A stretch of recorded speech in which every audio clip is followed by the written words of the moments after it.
Hi guys, and welcome to my channel Cricket Broadcast. How are you guys doing? I hope you guys are doing well. I am also doing well.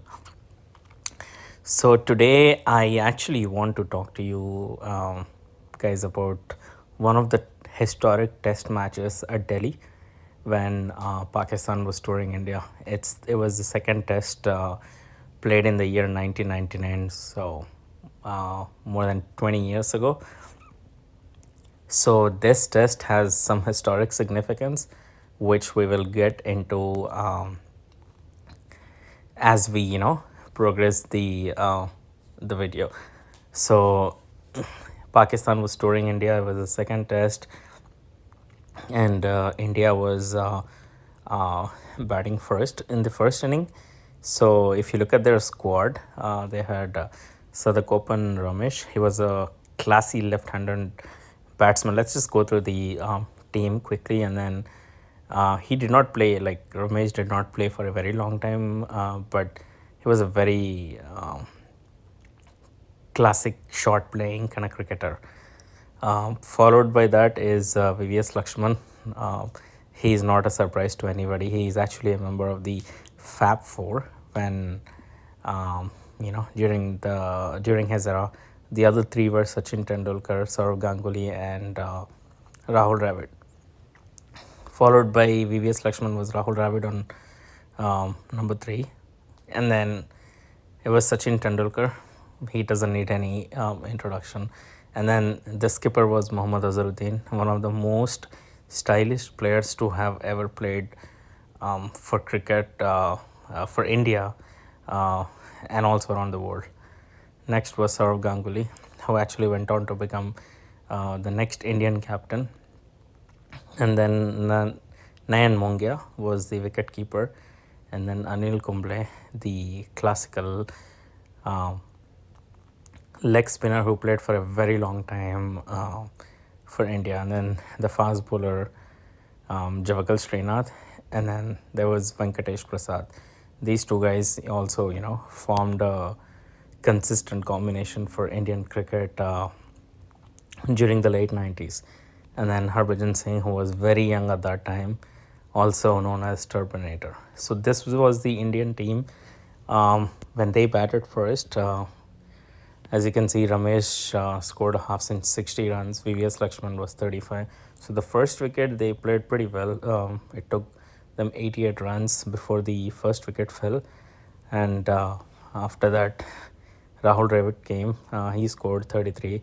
He was also known as the Wall because of his long innings kind of style of play. And then Sachin Tendulkar, he did not score a lot. And then Indian skipper, he scored a half century, another half century after Ramesh. And then Saurav Ganguly couldn't convert his score. Nayan Mongia also fell short. And then there was the tail-ender group. So all in all, India was able to score 252 runs in the first inning. So if you look at the wickets, Sakla and Mushtaq, Pakistan actually at that time had one of the most formidable bowling units, the likes of Wasim Akram, Waqar Yunus, Mushtaq Ahmed, and Sakla and Mushtaq. All of them were class bowlers, very recognized, and they actually did really well in the subcontinental conditions. So as you can see, Sakla and Mushtaq took 5 wickets for 94 runs. Mushtaq Ahmed took 2, and then Wasim Akram took 1 wicket. So India scored, like I said, 252, and then it was Pakistan's turn. Pakistan did not play very well in the first inning. They were actually all out for 172. So Saeed Anwar fell short. He was again one of the most classical left-handed batsmen ever to have played the game. And then opened with Saeed Anwar was Shahid Afridi, also known as Boom Boom Afridi, because of his explosive hitting talent. And then Ijaz Ahmed, one of the very consistent and reliable one down batsmen to have ever played for Pakistan. And then the great Inzamamullah and Muhammad Yusuf, very, very formidable number 4 and number 5 for Pakistan for a very long time. And then there was Salim Malik. He also played for a very long time. And then Moin Khan was the wicketkeeper. Wasim Akram was actually leading the Pakistani side at that time. And then there was Mushtaq Ahmed, Saqlain Mushtaq, and Waqar Yunus. So, all in all, Pakistan was able to score 172 runs. They did not score a lot, but Indian bowlers, especially Anil Kumble, did really well. Took 4 wickets. Harbhajan Singh took 3 wickets for 30 runs, very economical. Venkatesh Prasad took 2, and Srinath took 1. And then, so India was already in lead uh, when they were when they came out to bat for second innings. So as you can see, second innings, Sadak opened Ramesh. He played amazing. He was just 4 runs short of his century. He scored 96 runs. Lakshman scored 8. Dravid and Tendulkar, were close to scoring 30 runs, but they were out. And then Azharuddin, who scored a half century in the first inning, couldn't convert, into a big score. But Saurav Ganguly played a magnificent inning. He scored 62. Unfortunately, Mungia was bowled on the first ball itself. And then Anil Kumble and Javakal Srinath, tried taking the innings to the end. And because of their contributions, India was able to score a pretty decent total, 339 in second innings. And if you look, Saqlain Mushtaq was again there. Pick of the bowlers. He again took 5 wickets. Wasim Akram took 3. Mushtaq Ahmed took 2. Saqlain Mushtaq actually did not play for a very long time for Pakistan, but he took, he took a hat trick in a World Cup match in 1999. I think it was against Zimbabwe. Very, very world class bowler. He actually went on to coach many teams around the world after he retired. Very one of the very stylish bowlers. So this is now Pakistan came to bat in the second inning, and this was the this is the point that this whole video is all about. It's because this is, if you look at the scoring, Pakistan actually started really well. Saeed Anwar 69, Shahid Afridi 41. So in just about 24.2 overs they scored 101 runs when the first wicket fell. So they were actually scoring at the rate of one day cricket. And once Shahid Afridi fell, the next ball, Ejaz Ahmed was out, and then in Zamamullah, Mohammad Yusuf also fell really quickly. Moin Khan also fell very quickly. Salim Malik, tried to take the inning with Wasim Akram, but they couldn't convert that into a big score as well.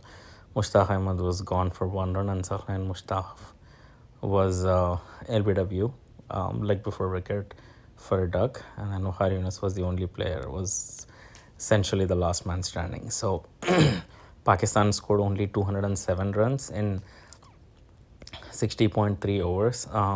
But a thing to note down here is this, guys. If you look at here, there was Anil Kumble become the second bowler in the history of Test cricket to have ever taken international Test cricket to have taken 10 wickets in a single inning. If you look at, there were 4 bowlers. None of the other bowlers were able to take even a single wicket. Anil Kumble took 10 wickets in an inning. So the player of the match was Anil Kumble, and player of the series was Saqlain Mushtaq. I mean,